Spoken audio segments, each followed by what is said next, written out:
Well, howdy, y'all. Bigfoot here, coming at you from the deep woods with my loyal partner in crime, Larry the Squirrel. Now, I got a story tonight that's part adventure, part mischief, and all forest fun. See, a few nights back, some overconfident Sasquatch hunters rolled into my territory thinking they could capture proof of me. Cameras, drones, thermal scopes, the whole shebang. I tell ya, they were loud enough to scare a herd of deer into the next county. Larry and I knew we had to act. These fellas weren't just intruding, they were planning their $1,000,000 shot, setting up camp right at my favorite berry patch. That's when Operation Squatch Trap went into full swing. Larry scurried ahead first, chewing through a few power cords and scattering their gear so they'd be fumbling when they tried to start their cameras. You should have seen the looks on their faces when nothing turned on. Pure confusion. Next, we set up some fake tracks. Larry stomped the muddy ground, creating little footprints leading into the thicket while I added a few of my own larger ones. Every time a hunter approached, we rattled pine cones from the trees. Larry was up in the branches, tossing acorns like a miniature artillery unit. They thought the forest had come alive. To really seal the deal, I dug out an old deer skull and painted it with glow-in-the-dark paint while Larry helped me hang it on a branch near one of their trail cameras. When the moonlight hit just right, that skull looked like it was floating mid-air. I swear, even the frogs stayed quiet to watch the show. By midnight, the forest went eerily silent.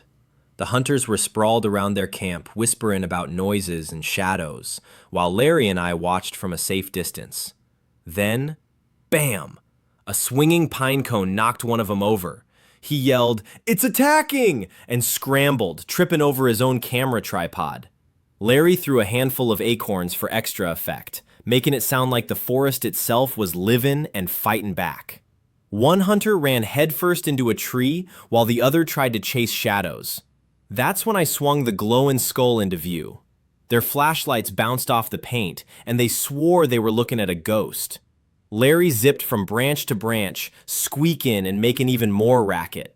By the time they decided to retreat, all their gear was scattered, cables chewed, and one tripod stuck in a bush. As they fled in their pickup, I could see the fear in their eyes, and hear Larry laughing from the treetops. We left him with a little gift, some muddy footprints, a floating skull, and a story they'll never live down. The forest was calm again, and I settled by the creek with Larry, sharing some roasted acorns and chuckling about how clever we were. Moral of the story? If you come hunt Bigfoot, make sure you bring a sense of humor, and maybe some squirrel-proof gear. Larry and I might just turn your expedition into the forest comedy show of the year. Bigfoot signing off, y'all. Keep your eyes on the trees and your snacks handy.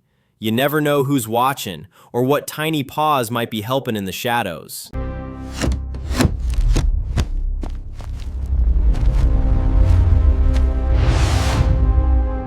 Thanks for watching. Please like and subscribe. Wata!